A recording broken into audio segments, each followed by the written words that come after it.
Bien, yop les potes, c'est Neptari, j'espère que vous êtes très bien. Aujourd'hui, on se retrouve pour la vidéo ultime de mon setup. Je vais pas plus blablater parce que je sais que c'est chiant. Donc pensez tout de suite avant de regarder les vidéos à simplement rejoindre mon Discord. Il est en description, ça fait plaisir. Plus il y a de monde, plus on s'amuse. Donc voilà, pense à t'abonner, ça fait toujours plaisir en activant la cloche des notifications, bien évidemment. Donc on se retrouve avec le premier truc. Donc ça va être mon casque, donc Bixelent. Je l'ai payé 29 euros sur Amazon et franchement je suis très fier. Je le kiffe tout simplement, en plus il fait stéréo donc que dire de plus. Franchement la meilleure qualité, peut-être pas la meilleure qualité mais pour son prix très bonne qualité. Clairement je vous le conseille. Je vous mets en description tous les produits que vous voyez sur mon setup à part mon PC et mon écran, tout est dans la description pour que si vous êtes intéressé vous puissiez les acheter. Après on se retrouve avec ma boîte d'exposition pour ma figurine pop. Donc tout simplement la boîte d'exposition, j'ai payé ça 33 euros, rien que la boîte, sans rien. Donc en fait c'est une boîte transparente avec des lumières qui sortent de là et qui sont projetées euh, dans le plexi en fait, dans la boîte. Et du coup c'est plutôt cool, surtout qu'on peut changer les couleurs avec... en plus c'est tactile donc c'est plutôt cool. Et la figurine pop que j'ai payé 9,99 chez la Fnac, tout simplement, ça fait plaisir. Et c'est une figurine pop, comme on peut voir la pioche dans la main. Après, on passe simplement à mes enceintes Battletron. C'est tout simplement des enceintes que j'ai payées 9,99 chez Action. Donc pour leur prix, elles font très bien le taf. Franchement, je suis super satisfait de leur son. Franchement, rien à dire. Donc pareil, en description, si vous voulez tous mes objets. Voilà. Sinon, venez chez moi, je vous donne mon setup. Ça fait beaucoup là, non? Vous êtes des fous quoi. Donc on passe simplement au tapis de souris que j'ai payé 9,99 bien sûr chez la Fnac. Donc c'est un The Lab XXL. Et ce que j'aime bien en fait c'est qu'on peut poser le clavier et la souris dessus. Et ça c'est vraiment super cool. Surtout que j'aime bien quand c'est assez sobre, assez discret et tout. Et là franchement je trouve que ça rend vraiment bien dans un setup. Parce qu'en vrai c'est chiant parce que on s'en lasse un peu des tapis de souris carrés là.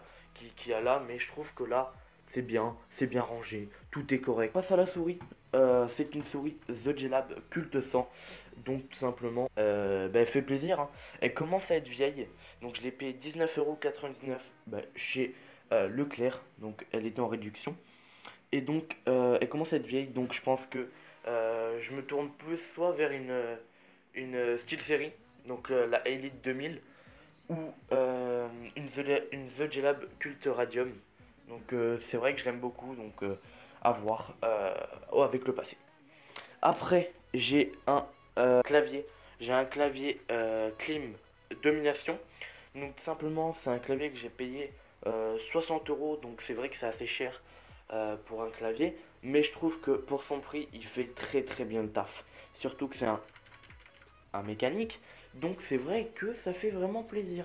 Et surtout que j'adore le mécanique et j'adore le RGB.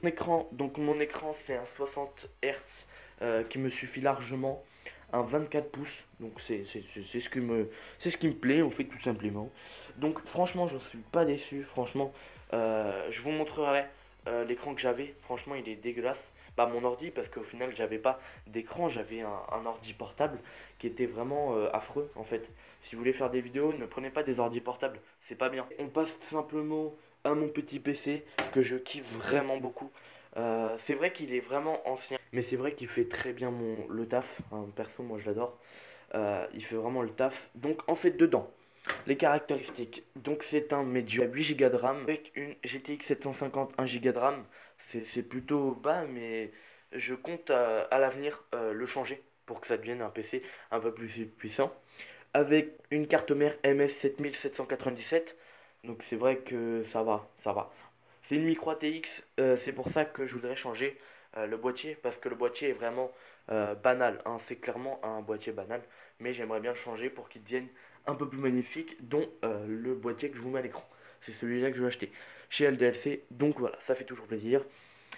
Windows 10 dessus, donc Windows 10 en général tout le monde l'a. Dessus j'ai BeamNG Drive, j'ai Photoshop, j'ai Sony Vegas Pro 15, donc j'ai un peu tout, hein. J'ai Fortnite, j'ai CSGO, un peu tous les jeux qui font tourner, à part le seul point négatif que j'ai sur mon PC, c'est que c'est un Core i3. Et Core i3, c'est vrai que c'est pas ouf. C'est pour ça qu'à l'avenir, je vais prendre un Core i5 qui va faire très plaisir à mon PC. Et ma carte graphique aussi, je compte la changer pour que je puisse aller sur Modern Warfare sur mon PC. Parce que je sais que je l'avais installé, sauf que dès le début du téléchargement, il m'avait demandé si j'avais pas une carte graphique beaucoup plus puissante. Et bah tout simplement non, parce que j'ai pas ça sous mon lit, ok? J'ai pas une 1060, ok? Non, je rigole. Donc voilà, après c'est sûr que il fait très bien le taf, hein, clairement. Quand on regarde mon setup et le setup que j'avais là, je vous montre une petite cinématique avec une petite musique bien badass.